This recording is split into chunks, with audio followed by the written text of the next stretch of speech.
Hey, this is the C&D channel. I'm Chris, and this is MMA for you. I'm going to be mixing some post-fight analysis here, as I'm going to do Strikeforce Challengers 16 and Bellator 46 in one post-fight analysis. But before we get into that, I'd like to thank my sponsors, GoBusiness123.com and DeMarcus Sunglasses Boutique in Laguna Beach. So let's start with Strikeforce Challengers. It's not really like that noteworthy of a show. Some things like two fights were like kind of like wrestle fast. There's a Jason High fight who looked good. I like Jason High. When he fought another prospect in Quinn Mulhern, who really had no answer for the wrestling. His striking, he really lunged forward a lot of times, which opened himself up for the takedown. So yeah, Jason High ended up winning his fight. Which is good. I'm glad to see him under the in the Zuber banner. I actually kind of wonder if he can cut to lightweight if possible. He looked kind of small for a welterweight, or maybe because Quinn Mulhern's is such like a tall guy. Julia Budd versus Jermaine Durandamy. Julia Budd won. She just grinded. It was sloppy wrestling. You know, Durandamy, she would kind of fall for that same single leg takedown all the time. You can tell she's working on her jiu-jitsu and even some of her wrestling, but it's really not there yet. And it really goes to show that people really need to start working on getting back to their feet. I mean, it's happening more now with the rules that they are in MMA. The guy on top, and I personally feel that MMA favors the wrestler.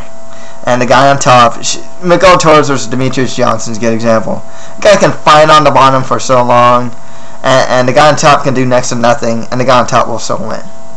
I just think these days in jiu-jitsu, you really, I mean, you gotta practice everything, but you really gotta learn how to get back to your feet.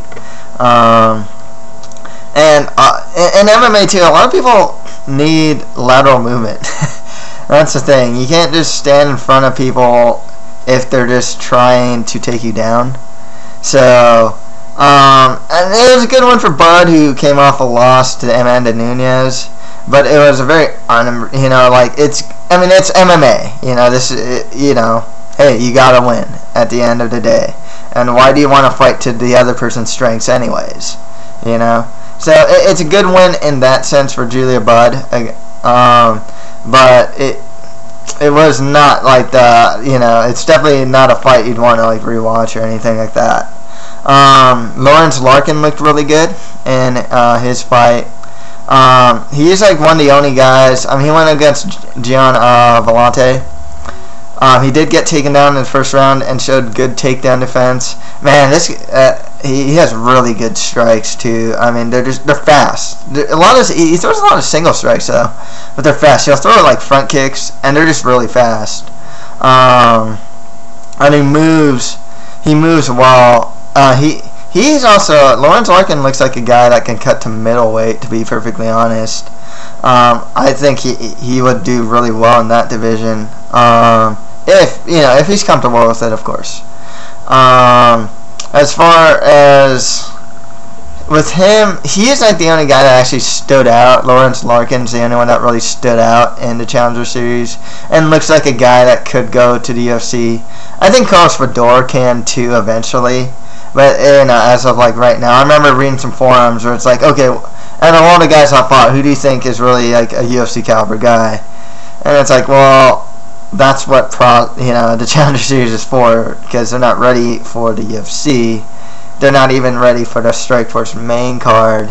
You know, that's why they have and honestly, with Challengers cards, I think like someone like a Chris Cove, a lot of these guys that come from The Ultimate Fighter, Cody McKenzie, and some other guys should really be fighting in like Strikeforce Challengers, to be perfectly honest, instead of being like, you know, in the UFC where you're fighting like only the best guys.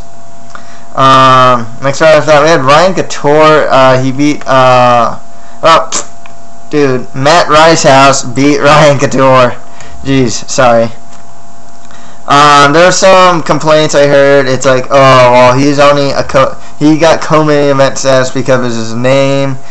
You know, I did read one guy that thinks he's too old to be a prospect at this point. Ryan Couture is like 28 years old. He fights at he's improving. He fights at a relatively low level. There's some parts of the fight that looked really sloppy. It's tough to say. You know, I mean, his last name's Couture. You know. I know Couture's ex-wife was like that too. She'd always get main card fights and everywhere she fought, even though she had like one or she had more losses than wins. You know, I thought that, you know, before coming into the fight, I thought Ryan Couture was a pretty good prospect. He is still improving. There isn't much difference from what I saw in his fight against Rice House than I did in his last fight. He's fighting the right guys. I mean, it's a good experience. He's doing well, so it's not like he's getting dominated or anything. But yeah, I don't know if he deserves to be like the co-main event, or even if you consider Strikeforce Challengers having co-main events as it is. But just being on the main card of a Challengers card as opposed to someone else. Yeah, it's tough to say, you know. And after that, Carlos Fedor beat James Terry by unanimous decision. Carlos Fedor was really pushing the action. He has good jiu-jitsu. There's a time when he hits on the bottom and half guard and manages to get back to his feet. I'm always really happy to see guys get back to their feet and just have that sense of urgency when they're on the bottom. He was outstriking Terry, who was pretty much just backpedaling a lot of the fights and had his back against the cage a couple times. Fedor's one of those guys that honestly, after a couple fights, I can see in the UFC. I think he's definitely a prospect to look out for, and he is showing improvement. He's got a lot of heart. He's really gutsy, you know, really go forward type of guy. Good jiu-jitsu as well. His stand-up is improving. So yeah. One thing that I was reading also in some forums is like, is there really a point to like Strikeforce Challengers? You know, should they even have it, or should they place these guys somehow on the main card, or now that like the main card of bigger events, or like put them on prelims, seeing that like the prelims are getting shown? I like the idea of the Challengers cards, to be honest. I would brand it differently, because when you think Challengers, you think of third tier. You know, you really don't think of top guys. You know, there's a lot of criticism for this of the Challengers cards because there weren't a lot of finishes. It was kind of boring, but like a couple fights. But, you know, it is what it is. You got these guys that are fighting around the same level, who are generally prospects, fighting against each other. They're getting television time, and, you know, which is valuable. You know, a lot of these are lower tier, you know, prospects, you know, or, you know, their prospects are like lower tier fighters. You know, and, you know, you're giving a platform for these guys to get exposure. So I'm never against that. You know, the more fights you can televise, the better. I do think they should brand Strikeforce Challengers a lot better. Not call it Strikeforce Challengers, Strikeforce Fight Night. Even then, like we think of UFC Fight Night as I guess the second tier of, or UFC versus of you know, the UFCs. So I don't know if it would make that much difference. I would like to see them rebrand it. So yeah, let's get to Bellator. These four guys that are in the semis are beasts. I don't know how to say it, man. These guys are insanely good prospects. Ronnie Man KO'd Adam Schindler.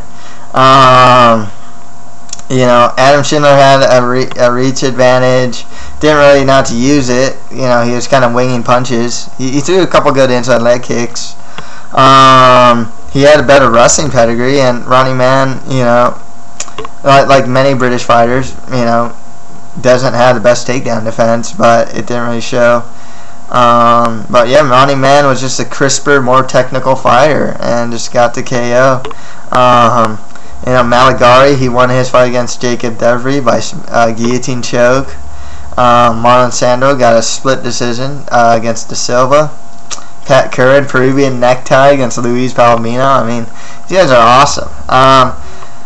Stand-up wise, Maligari probably has the weakest stand-up of them all. I'd probably give technique more to Man, to be honest.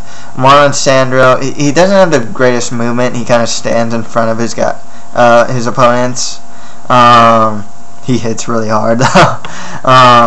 And Pat Curran, his stands are proven. He has a really good right hand. You know, he actually dropped Palomino with it. Was it a right hand? Yeah, I'm pretty sure it was like an overhand right. So all these guys are really good. Jiu-Jitsu wise, all these guys are insane. Maligari has the best Jiu-Jitsu of them all in my opinion. But all these guys, you know, I can't see any of these guys submitting the other guy that easily or anything like that. So I think that's interesting. I think the wrestling's going to be really interesting though. Running Man is the weakest in the wrestling department here. So if you fight someone like Maligari, I'd imagine someone like Maligari is going to try and take him down a lot more. Someone like Sandro versus Man's is going to be stand-up. Pat Curran, really interesting. He can take the fight to the ground, actually, if he wanted to. He does tend to stand a lot more than he probably should. And especially against people like Sandro or Ronnie Man, Pat Curran may be better in taking the fight to the ground than, you know, standing with these guys who have known, you know, like Sandro has really well-known knockout power. Ronnie Man, his record doesn't say it, but you can just tell from his technique that it's just really technical. You know, that he's capable of knocking people out or not, you know, at least getting knockdowns. You know, he doesn't just like arm punch people, and that's the thing. So yeah, I'm really interested in these semifinals.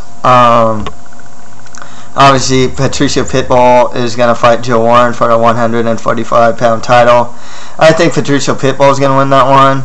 And whoever wins this, you know, it will be a really interesting fight. Any one of these guys against Patricio Pitbull, Ronnie Man, or Maligari, or Sandro, or Curran, be awesome.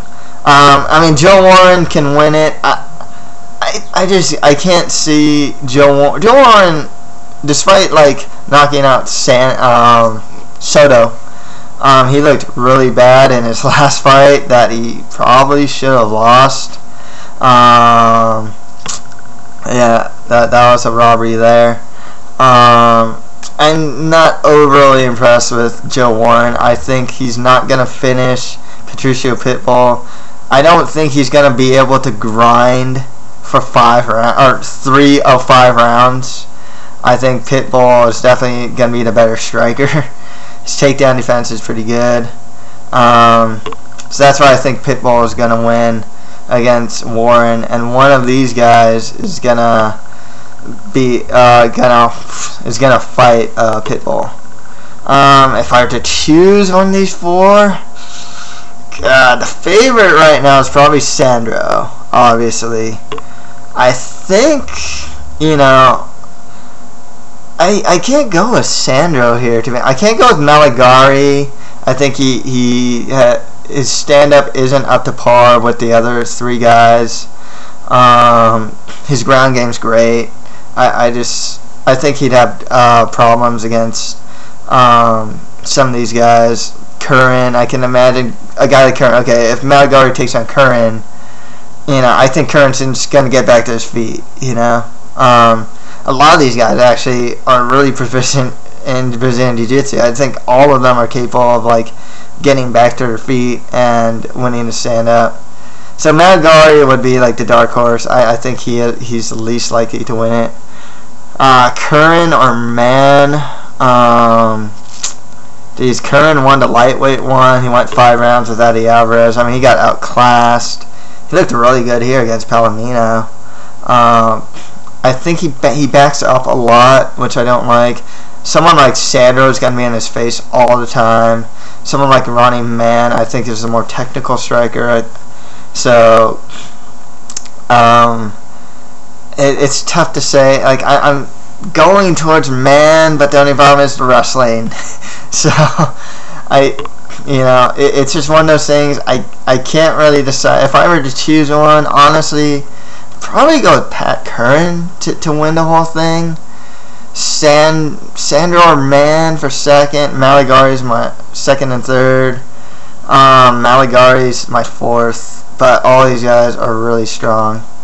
So yeah, that's pretty much it for my post-fight analysis for Bellator 46 and Strikeforce Challengers 16. If you have any comments or anything, just leave them below. And yeah, that's it for MMA for you. Thank you very much.